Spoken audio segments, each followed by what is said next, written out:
नमस्कार दोस्तों, स्वागत है आपका मेरे इस यूट्यूब चैनल पे। कैसे हैं आप सभी लोग? उम्मीद करती हैं आप सभी लोग स्वस्थ होंगे, तंदुरुस्त होंगे और मस्त होंगे। आप लोग स्क्रीन पर देख ही रहे हैं कि आज पॉलिटी का हम लोग दूसरा क्लास लेकर आए हैं, जो आने वाले एग्जाम के लिए बहुत ही ज़्यादा महत्वपूर्ण है। और सारा का सारा क्वेश्चन प्रीवियस ईयर से उठाया गया है, जो जो रिसेंटली एग्जाम में पूछे गए हैं। पिछले साल 2022 का एसएससी सीजीएल का, एमटीएस में जो पूछा गया, सीएसएल में जो पूछा गया, रेलवे में जो पूछा गया, उसी सब में मिक्स क्वेश्चन उठाया जा रहा है कि कहीं से भी जो जो एग्जाम में पूछा जा रहा है हूबहू वही क्वेश्चन उठाया जा रहा है। तो आप लोग इस वीडियो को पूरा देखिए, लाइक कीजिए, और वीडियो अगर पसंद आए तो शेयर कीजिए और अपने दोस्तों के पास शेयर कीजिए। तो चलिए हम लोग शुरू करते हैं वीडियो। पहला क्वेश्चन लिखा है कि राष्ट्रपति और पहला क्वेश्चन लिखा है कि राष्ट्रपति और उपराष्ट्रपति के निर्वाचन में विवाद के मामलों को किसके द्वारा हल किया जाता है। तो आप लोग जानते हैं कि राष्ट्रपति और उपराष्ट्रपति की बात है भाई, तो उच्चतम न्यायालय से तो नीचे बात हो ही नहीं सकती। तो सीधा सुप्रीम कोर्ट जाओ राष्ट्रपति और उपराष्ट्रपति के विवाद को सुलझाने के लिए। राष्ट्रपति और उपराष्ट्रपति का विवाद, ये जो पॉलिटी में दिया गया, ये आर्टिकल विवाद को सुलझाने के लिए आर्टिकल 71 में दिया गया है कि हाँ, डायरेक्ट इनका सुप्रीम कोर्ट में इनका मामला देखा जाएगा और कहीं भी नहीं देखा जाएगा। ठीक है, अगला क्वेश्चन देखते हैं। संविधान सभा ने अंतिम रूप से संविधान को कब पारित किया था? तो आप लोग जानते हैं कि 26 नवंबर 1949 को संविधान को पारित किया गया था। ठीक है, संविधान को 26 नवंबर 1949 को पारित कर दिया गया था, लेकिन संविधान लागू हुआ था 26 जनवरी 1950। ये चीज ध्यान रखना है, एग्जाम में आता है और कंफ्यूजन हो जाता है। 26 जनवरी 1950 आ जाएगा ऑप्शन में और लिखा रहेगा कि पारित कब किया गया, तो 26 जनवरी 1950। तो ये तुम्हारा आंसर गलत हो जाएगा। 26 जनवरी 1950, 26 नवंबर 1950 तुम्हारा सही आंसर होगा कि 26 नवंबर 1949 को संविधान पारित किया गया था। ठीक है, अगला क्वेश्चन हम लोग देखते हैं। लिखा है अगला क्वेश्चन, भारत में पहली बार राष्ट्रीय आपात की घोषणा कब की गई थी? तो 26 अक्टूबर 1962 को भारत में पहली बार राष्ट्रीय आपात की घोषणा की गई थी, जब चीन का युद्ध हुआ था, चीन के साथ युद्ध हुआ था, चीन और भारत का। ठीक है, तो ये बात ध्यान रखना। अभी तक भारत में 3 बार राष्ट्रीय आपात की घोषणा की जा चुकी है, 1962 में और 1978 में और 2003 में शायद। चेक कर लेना, ये थोड़ा कंफ्यूजन है। चलिए अगला क्वेश्चन देख रहे हैं। संविधान सभा के अस्थायी अध्यक्ष कौन थे? संविधान सभा के अस्थायी अध्यक्ष डॉक्टर राजेंद्र प्रसाद थे। कमेंट में आप लोग करके बताइए कि अस्थायी अध्यक्ष सबसे पहले कौन बनाए गए थे। तो आप लोग कमेंट में इस क्वेश्चन का आंसर जरूर बताइएगा। ठीक है, अगला क्वेश्चन देखते हैं। अनुच्छेद 368 संसद को कौन सी शक्ति प्रदान करता है? तो आप लोग जानते हैं कि अनुच्छेद जो 68 है, 368 है, वह संविधान संशोधन की करने की शक्ति है। मतलब अनुच्छेद 368 कहता है कि आप संविधान में संशोधन कर सकते हैं, लेकिन संशोधन ऐसा ही होना चाहिए जिससे संविधान पर के मूल ढांचा पर कोई भी प्रभाव ना पड़े। क्या? मूल ढांचा पर कोई भी प्रभाव ना पड़े। ये नहीं कि कुछ भी संशोधन करके तुम संविधान में डाल सकते हो, ऐसा बिल्कुल भी पॉसिबल नहीं होगा। वो संशोधन हो ही नहीं सकता कभी भी। ठीक है, अगला क्वेश्चन हम लोग देखते हैं। अगला क्वेश्चन तुम्हारा दिया हुआ है, संविधान में मूल कर्तव्य को किस समिति के अनुशंसा के आधार पर शामिल किया गया था? आप लोग जानते हैं 42वें संविधान संशोधन के द्वारा 1976 में सरदार शरण सिंह समिति के द्वारा मूल कर्तव्य को जोड़ा गया था। जब संविधान हमारा बना था तब फिर मूल कर्तव्य कोई भी नहीं था, एक भी मूल कर्तव्य नहीं थे, लेकिन वर्तमान में 11 मूल कर्तव्य हैं और 1976 में तुम्हारा 10 मूल कर्तव्य जोड़े गए थे। ठीक है, ध्यान रखना, लेकिन वर्तमान में 11 मूल कर्तव्य हैं। समझ में आ गया पूरी तरीके से? चलिए हम लोग अगला क्वेश्चन देख लेते हैं। अगला क्वेश्चन तुम्हारा है, भारत में त्रिस्तरीय पंचायती राज तंत्र की सिफारिश किस समिति के द्वारा की गई थी? तो आप ध्यान रखने का, बलवंत राय मेहता समिति के द्वारा।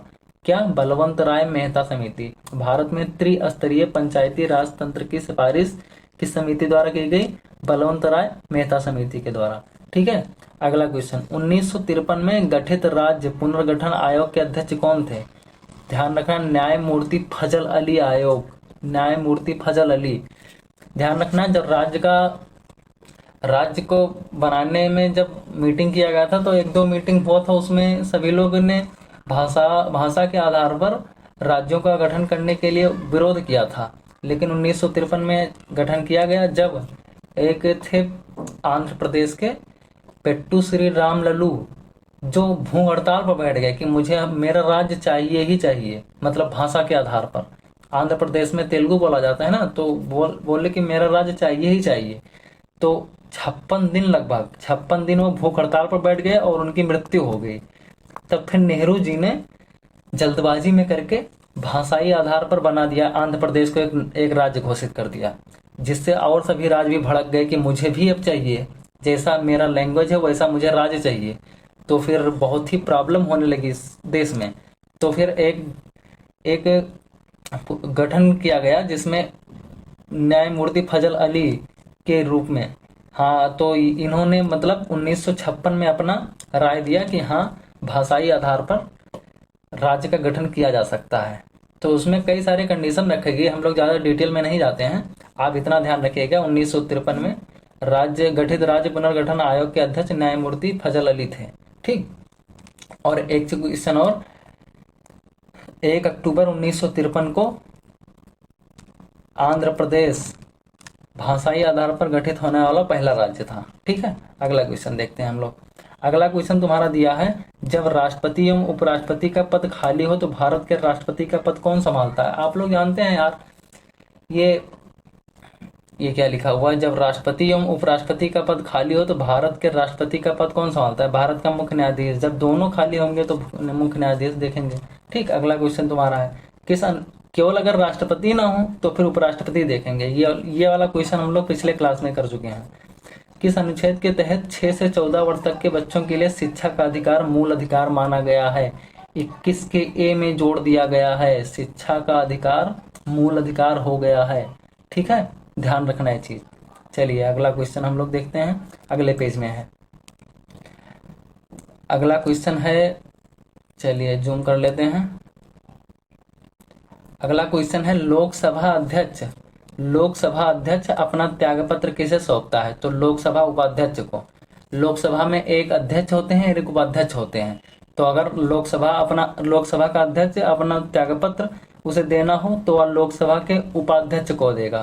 तो सारा कार्यभार उपाध्यक्ष उस टाइम भी देखेगा, ठीक। अगला क्वेश्चन देखते हैं, उच्च न्यायालय के मुख्य न्यायाधीश की नियुक्ति कौन करता है? आप लोग जानते हैं यार, राष्ट्रपति करते हैं, और कोई कर ही नहीं सकता, और कौन करेगा। फिर अगला क्वेश्चन है, संविधान का अनुच्छेद 40 राज्य को किसका निर्देश देता है? तो अनुच्छेद 40 तुम्हारा है वह ग्राम पंचायत के बारे में बताता है। ग्राम पंचायत, क्या? ग्राम पंचायत, ध्यान रखना। आर्टिकल 40 ग्राम पंचायत को बताता है, यहाँ पर ग्राम पंचायत के संगठन का निर्देश देता है। ये भी ध्यान रखना, 1959 में पहला ग्राम पंचायत का गठन किया गया था राजस्थान में, नागौर जिले में। ध्यान रखना, नागौर जिले में, राजस्थान में 1959 में पहला ग्राम पंचायत का गठन किया गया था, ठीक है। अगला क्वेश्चन देखते हैं हम लोग। अगला क्वेश्चन तुम्हारा दिया है, किसी भी विधेयक को धन विधेयक होने का अंतिम निर्णय कौन देता है? लोकसभा अध्यक्ष, पूरा शक्ति इसी के पास होता है। भैया कहते तो इसे हैं कि हाँ ये युवाओं का सदन है, लेकिन सारा शक्ति लगभग देखो तुम लोकसभा के पास ही चला जाता है और राज्यसभा कुछ नहीं कर पाता, ठीक। ध्यान रखना, ठीक है। अगला क्वेश्चन देखते हैं, उपराष्ट्रपति को निर्वाचन मंडल में कौन कौन शामिल होते हैं? राज्यसभा व लोकसभा के सदस्य। राज्यसभा व लोकसभा के सदस्य, जो निर्वाचित सदस्य होते हैं सभी। लेकिन राज्यसभा में जो 12 मनोनीत सदस्य होते हैं वो उनके निर्वाचन मंडल में कभी भी शामिल नहीं होते हैं, ठीक। अगला क्वेश्चन तुम्हारा है, संविधान सभा के अस्थायी अध्यक्ष कौन थे? अभी ये तो सच्चिदानंद सिन्हा जी हैं, अभी उसके पहले भी पढ़ के आए हैं हम लोग। अस्थायी सदस्य, यहाँ पर अस्थायी आ गया तो सच्चिदानंद सिन्हा जी, ठीक, ध्यान रखिएगा ये चीज। अगला क्वेश्चन तुम्हारा है, वित्त आयोग के गठन का प्रावधान किस अनुच्छेद में है? अनुच्छेद 280, वित्त आयोग। बहुत ही प्यारा क्वेश्चन है, बहुत ही बार एग्जाम में पूछा जा चुका है, ध्यान रखना ये चीज। वित्त आयोग 280 आर्टिकल। क्वेश्चन है तुम्हारा, 73वां संविधान संशोधन किससे संबंधित है? पंचायती राज। 73वां संविधान संशोधन पंचायती राज बहुत ज्यादा एग्जाम में पूछा जाता है और 74वां संविधान संशोधन तुम्हारा नगर पालिका, नगर पालिका, नगर पालिका, ध्यान रखना, नगर पालिका। ठीक है, अगला क्वेश्चन देखते हैं हम लोग। अगला क्वेश्चन तुम्हारा दिया है भारतीय संविधान में, एक सेकंड रुक जाइए यार, ये तो जूम आउट करना पड़ेगा फिर से। अगला क्वेश्चन तुम्हारा दिया है भारतीय संविधान में मौलिक अधिकारों की व्यवस्था किस देश से ली गई है? तो संयुक्त राष्ट्र अमेरिका, यूएसए, ध्यान रखना यूएसए, यूएसए से हमारा मूल अधिकार को लिया गया है। ठीक, अगला क्वेश्चन तुम्हारा है लोकसभा का चुनाव लड़ने के लिए इच्छुक व्यक्ति की न्यूनतम आयु कितनी होनी चाहिए? लोकसभा का चुनाव लड़ने के लिए 25 वर्ष, 25 वर्ष, और राज्यसभा के लिए 30 वर्ष। ठीक, ध्यान रखना ये चीज। अगला क्वेश्चन तुम्हारा है भारतीय संविधान में अस्पृश्यता उन्मूलन से संबंधित कौन सा आर्टिकल है? आर्टिकल 17, ध्यान रखना। अगला क्वेश्चन है स्वतंत्र भारत के प्रथम निर्वाचित आयुक्त कौन थे? सुकुमार सेन, प्रथम निर्वाचन आयुक्त सुकुमार सेन थे, ध्यान रखना। बहुत ही प्यारा क्वेश्चन है, एग्जाम में बहुत बार पूछा जाता है, ये चीज ध्यान रखना। चलिए हम लोग अगला क्वेश्चन देख लेते हैं, बस थोड़ा थोड़ा क्वेश्चन और बचा है, थोड़ा सा, ज्यादा नहीं है। अगला क्वेश्चन तुम्हारा दिया हुआ है भारतीय संविधान किस दिन पूर्णतः लागू हुआ? अभी कुछ देर पहले हम लोग पढ़कर आए थे कि कब पारित हुआ था, और अब क्वेश्चन आ गया है कब लागू हुआ है। दोनों में कंफ्यूजन बहुत रहता है सभी लोगों को, जानते हैं सभी स्टूडेंट, लेकिन एग्जाम में बेसिकली गलती करके आते हैं ये वाला क्वेश्चन, ध्यान ही नहीं देते, क्वेश्चन पूरा ढंग से पढ़ते ही नहीं है कि हाँ पारित कह रहा है या पूर्णतः लागू कह रहा है। तो अगर लागू पूछेगा तो 26 जनवरी 1950, और पारित कब हुआ था तो 26 नवंबर 1949। ठीक, 26 नवंबर 1949। ठीक है, अगला क्वेश्चन देख लेते हैं लोकसभा अध्यक्ष का चुनाव किसके द्वारा किया जाता है? तो लोकसभा अध्यक्ष का चुनाव लोकसभा के सदस्य द्वारा किया जाता है। लोकसभा के सदस्य ही मिलकर लोकसभा अध्यक्ष का निर्माण, मतलब अध्यक्ष चुन लेते हैं। ठीक, अगला क्वेश्चन है लोक कल्याणकारी राज्य की अवधारणा किसमें निहित है? तो लोक कल्याणकारी राज्य की अवधारणा राज्य के नीति निर्देशक तत्व, डीपीएसपी, डीपीएसपी कहां से? आर्टिकल 36 से 51 तक है। ठीक, ध्यान रखना। इसका कहने का मतलब है कि जो सरकार होगा वह मतलब जनता का कल्याण करेगी। 36 जो जो चीज है वो सब 36 आर्टिकल 36 से 51 तक लिया गया है, बताया गया है इसी में। और 36 से 51 तक जो आर्टिकल ये सब है, ये राज्य के नीति निर्देशक तत्व के अंदर जो जो आते हैं, इसके लिए जनता अगर सरकार देना चाहे तो देती है, नहीं देना चाहे तो नहीं देगी। इसके लिए कभी भी तुम न्यायालय नहीं जा सकते हो, न्यायालय इसमें तुम्हारी कोई भी मदद नहीं कर सकती है। तो आप लोग वीडियो को पूरा देखिएगा, इतना ही क्वेश्चन था। अगर पॉलिटी का और भी क्लास चाहिए तो आप कमेंट करके जरूर बताइएगा, और वीडियो अगर अच्छा लगा हो तो शेयर कीजिएगा, लाइक कीजिएगा, अपने दोस्तों के पास शेयर कीजिए, और चैनल को सब्सक्राइब कीजिए। धन्यवाद।